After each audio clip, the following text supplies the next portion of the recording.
Hello friends, this is Megha Sharma. Welcome to Omega Tech Ed. आज की video में हम डिस्कस करेंगे नॉलेज इंजीनियरिंग।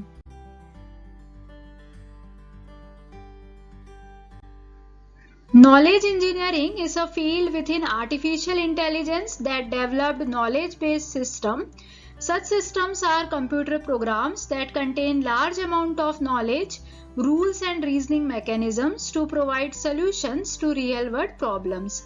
नॉलेज इंजीनियरिंग एक फील्ड है आर्टिफिशियल इंटेलिजेंस की जो कि नॉलेज बेस्ड सिस्टम को डेवलप करती है।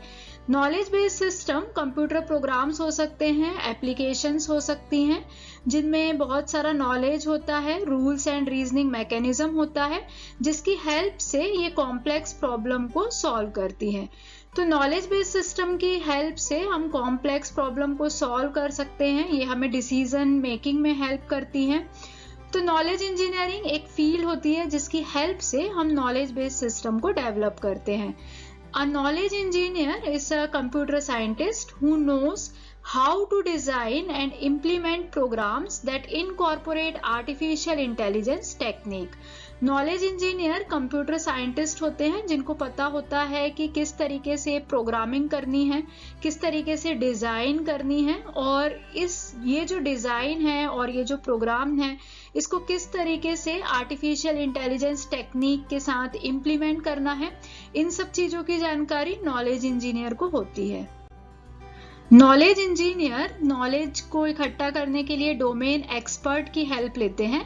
ये जो डोमेन एक्सपर्ट होते हैं ये उस पर्टिकुलर डोमेन के एक्सपर्ट होते हैं जिसके लिए हम एक्सपर्ट सिस्टम डिजाइन कर रहे हैं, क्योंकि हमने पढ़ा है कि जो एक्सपर्ट सिस्टम होता है वो डोमेन स्पेसिफिक होता है, वो हमें उस पर्टिकुलर डोमेन के लिए ही डिसीजन मेकिंग में हेल्प करता है।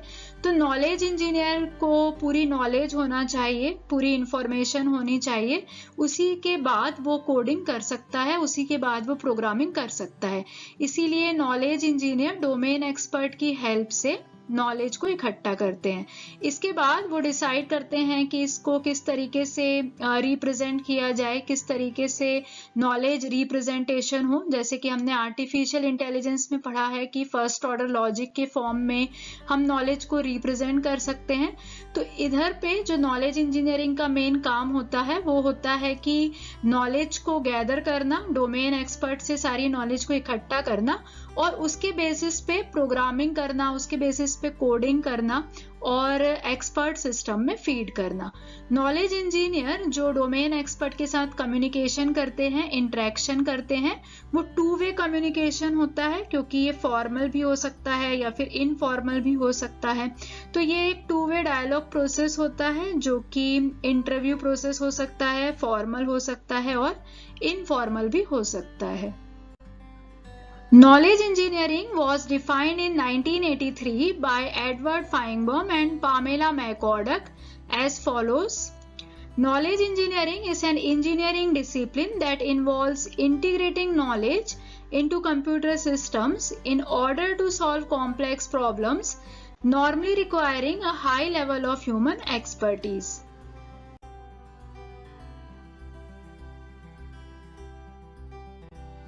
नॉलेज इंजीनियरिंग प्रोसेस का फर्स्ट स्टेप होता है आइडेंटिफाई द टास्क। जब भी हम कोई प्रोसेस स्टार्ट करते हैं तो हमें सबसे पहले ये आइडिया होना चाहिए कि हमें अचीव क्या करना है, हमारा टास्क क्या है। इसीलिए यहाँ पे फर्स्ट स्टेप है identify the task. Identify the task का मतलब होता है कि जो हम करने वाले हैं उसको अच्छी तरीके से आइडेंटिफाई करना, गोल फॉर्मुलेशन करना, मतलब हमें क्या गोल अचीव करना है उसके बारे में भी हमें पता होना चाहिए। तो बेसिकली इस स्टेप में हम देखते हैं कि हमारे पास क्या प्रॉब्लम है और उस प्रॉब्लम को सॉल्व करने के लिए हमारे पास कौन कौन से फैक्ट्स अवेलेबल हैं। मीन्स अगर हमें कोई आउटपुट अचीव करना है तो हमें क्या आउटपुट अचीव करना है उसके बारे में हमें पता रहना चाहिए और उस आउटपुट को अचीव करने के लिए हमें कौन कौन से इनपुट रिक्वायर्ड हैं उसके बारे में भी हमें नॉलेज होनी चाहिए। स्टेप 2 है असेंबल द रिलेवेंट नॉलेज।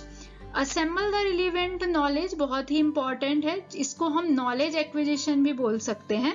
इसका मतलब होता है कि जब हम नॉलेज इंजीनियरिंग कर रहे हैं, जब हम कोई कोडिंग कर रहे हैं, जब हम कोई प्रोग्राम बना रहे हैं, तो उस डोमेन से रिलेटेड सारी नॉलेज हमें होनी चाहिए। अगर हमें डोमेन से रिलेटेड ही सारी नॉलेज नहीं होगी, नॉलेज इंजीनियरिंग के इंजीनियर के पास अगर डोमेन से रिलेटेड सारी नॉलेज नहीं होगी, रेलिवेंट नॉलेज नहीं होगी, तो वहां पे वो एक्सपर्ट सिस्टम फेल हो सकता है, अगर नॉलेज उसके पास पूरी नहीं होगी।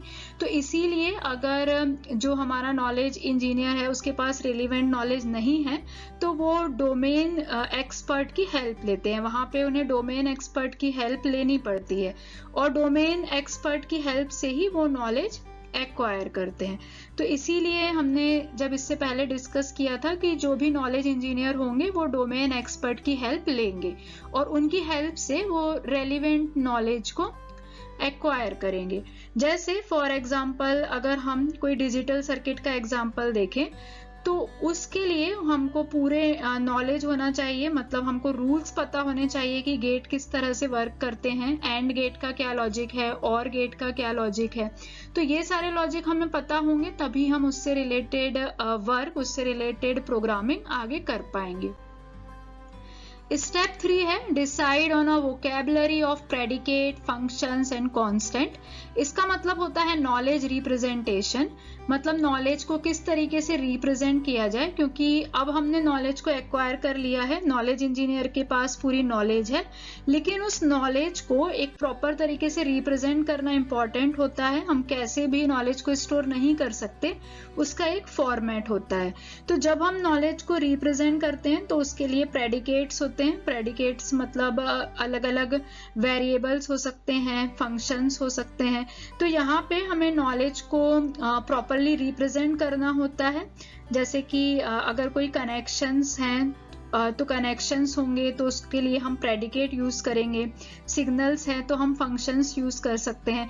मतलब कहने का इधर पे ये मतलब है कि जो नॉलेज हमने एक्वायर की है उसको प्रॉपर तरीके से रिप्रेजेंट करना मतलब उसकी एक वोकैबुलरी होगी, किस चीज को हम प्रेडिकेट्स से डिनोट करेंगे, किसको हम फंक्शंस लेंगे और किसको हम कांस्टेंट लेंगे, ये चीज हमें इस स्टेप में डिसाइड करनी है। स्टेप नंबर 4 है encode general knowledge about the domain. इस स्टेप में जो नॉलेज इंजीनियर होते हैं वो एक्सियम्स लिखते हैं सभी वोकैबुलरी टर्म्स के लिए। एक्सियम्स का मतलब होता है रूल्स लिखना, अलग अलग सेंटेंस के लिए कुछ रूल्स हो सकते हैं। जैसे कि अगर हम सर्किट का एग्जांपल देखें तो वहां पे हमें एक रिलेशनशिप बतानी पड़ेगी कि इनपुट एंड आउटपुट के बीच में किस तरह की रिलेशनशिप है। अगर और गेट है तो किस तरह की रिलेशनशिप हो सकती है, अगर एंड गेट है तो किस तरह की रिलेशनशिप हो सकती है। मतलब यहाँ पे इस स्टेप में हमें सारे रूल्स डिफाइन करने होते हैं कि किस तरह के रूल्स होंगे, हमारे इनपुट और आउटपुट के बीच में किस तरह के रूल्स होंगे। Step 5 is encode a description of the specific problem instance. This step involves the writing simple atomic sentences of instances of concepts. इस स्टेप में हमारे पास जो भी प्रॉब्लम दी होती है, जो भी स्पेसिफिक प्रॉब्लम दी होती है, कंसेप्ट दिया होता है, उसको हम सिंपल एटॉमिक सेंटेंस में लिखते हैं। स्टेप 6 है post queries to the inference procedure and get answers. Test the knowledge base with the problem instances. इस स्टेप में हम नॉलेज बेस को टेस्ट करते हैं। लास्ट स्टेप होता है debugging, debug the knowledge base. We will debug the knowledge base and this is the last step of the complete process. In this step, we will try to debug the issues of knowledge base. Step 6 में जब हमने knowledge base को test किया था तो हो सकता है कि इस स्टेप में हमको कुछ मिस्टेक मिले, कुछ मिसिंग डेटा मिले या फिर कोई इनकरेक्ट नॉलेज मिले। तो टेस्टिंग के बाद हमें पता चलता है कि नॉलेज बेस सही वर्क कर रहा है या नहीं। तो अगर उसमें कुछ इश्यूज हैं, अगर उसमें कुछ इनकरेक्ट नॉलेज मिल रही है तो उसको हमें ट्रेस करना होता है, उसको हमें फाइंड करना होता है और उस इशू को सॉल्व करना होता है। तो जब हम डीबगिंग करते हैं और इशू को सॉल्व करते हैं तो वही हमारा लास्ट स्टेप हो जाता है। यहाँ पे हमारा ये पूरा प्रोसेस कंप्लीट होता है।